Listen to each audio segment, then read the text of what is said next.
نبی علیہ الصلوۃ والسلام نے فرمایا جو شخص فوت ہو جائے اور اس کے ذمے قرض وغیرہ کا بوجھ ہو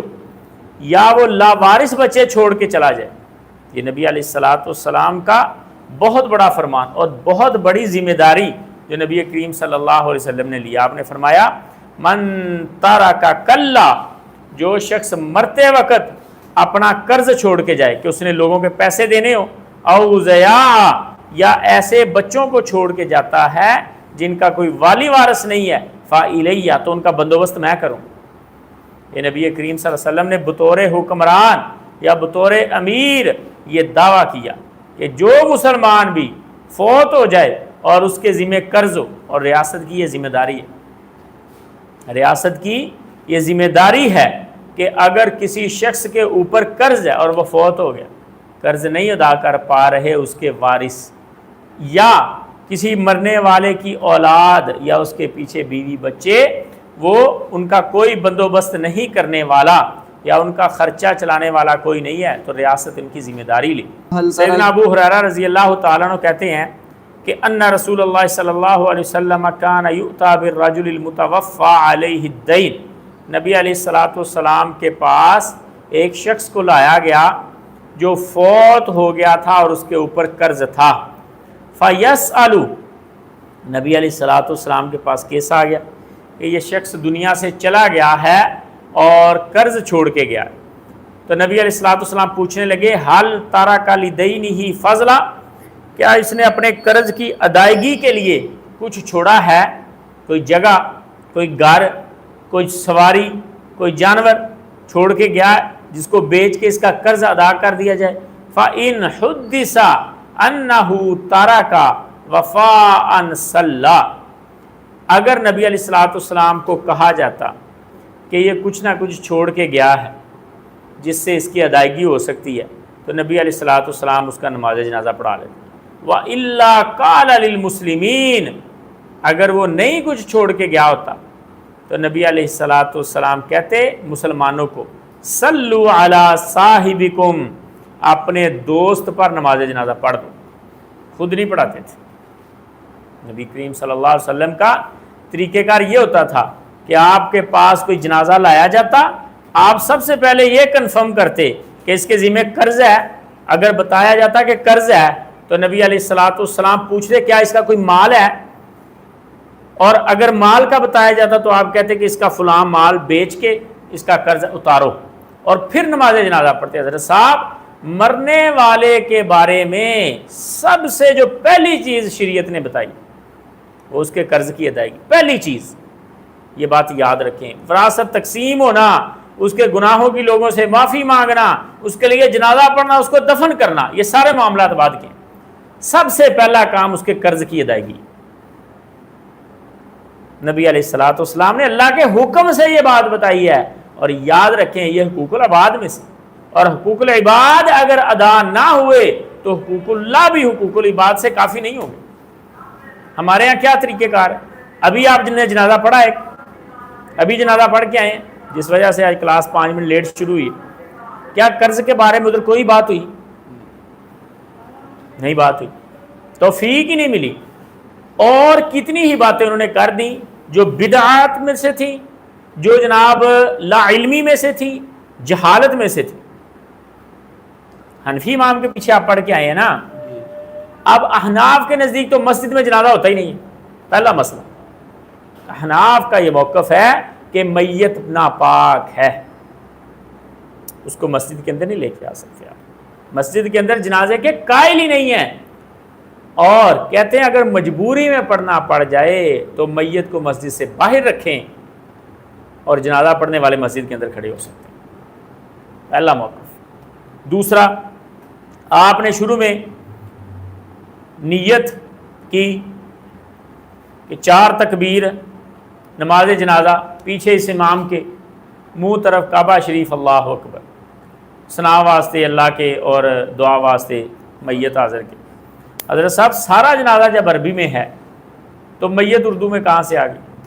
اور امام صاحب نے یہ نیت کی کہ پیچھے اس امام کے، کس امام کے پیچھے تھے وہ؟ امام صاحب یہ نیت دہرا رہے تھے نا، کیا وہ کسی امام کے پیچھے تھے؟ مقتدیوں کی تو چلو یہ نیت ہوگی، ان کی نیت تو یہ ہونی چاہیے تھی آگے ان مقتدیوں کے،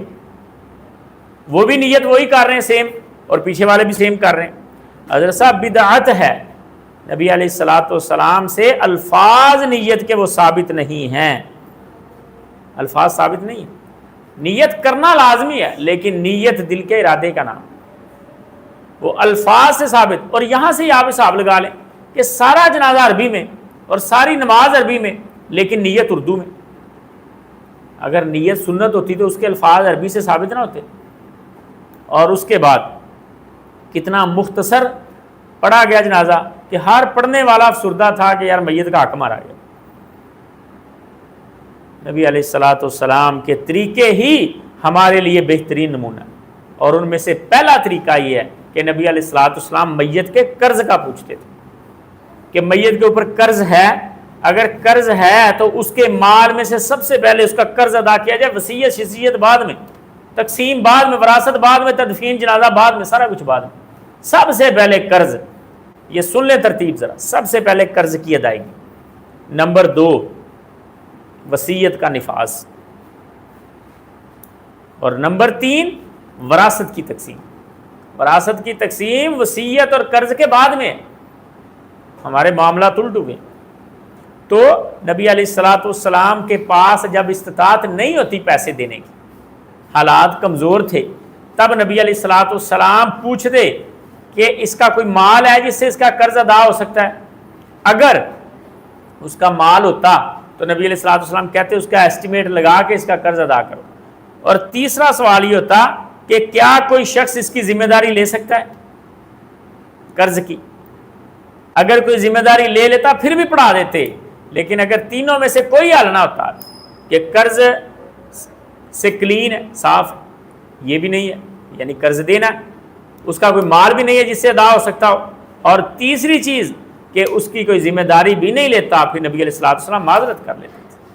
آپ فرماتے میں نہیں جنازہ پڑھاؤں گا، کوئی اور جنازہ پڑھا دی۔ پہلا مسئلہ یہ ذرا سا کہ مقروض شخص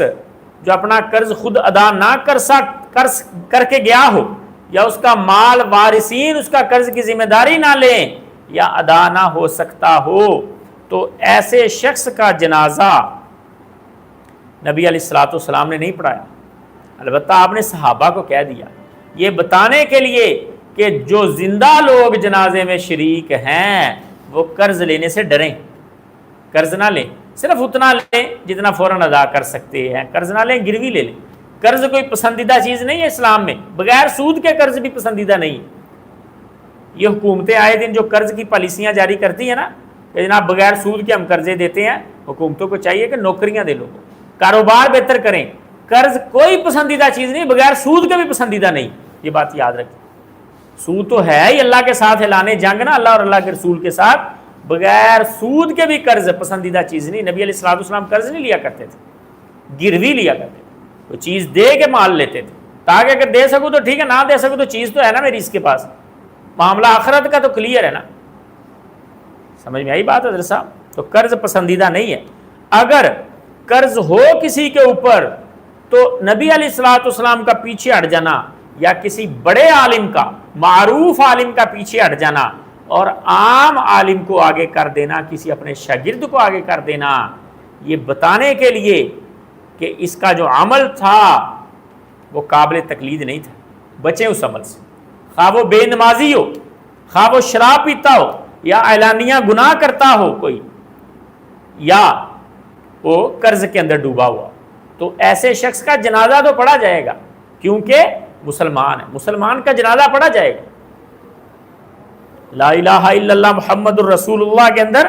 بڑی طاقت ہے، اس کا جنازہ پڑھا جائے گا، یہ میت کا حق ہے، گناہ اس کے معاملات اللہ کے ساتھ۔ لیکن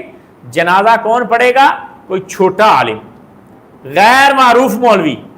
بڑی شخصیت جنازہ پڑھانے سے گریز کرے، یہ بتانے کے لیے تاکہ لوگوں کو پتہ چل جائے کہ جس عمل میں بیچارہ مبتلا تھا ہم نے اس سے بچنا، یہ تبلیغ کا ایک ذریعہ ہے، اور اسلاف کے اندر یہ چیز موجود رہی ہے، آج تک موجود ہے، آج تک موجود ہے۔ شیخ عبدالعزیز علوی رحمہ اللہ، جامعہ سلفیہ فیصل آباد کے شیخ الحدیث،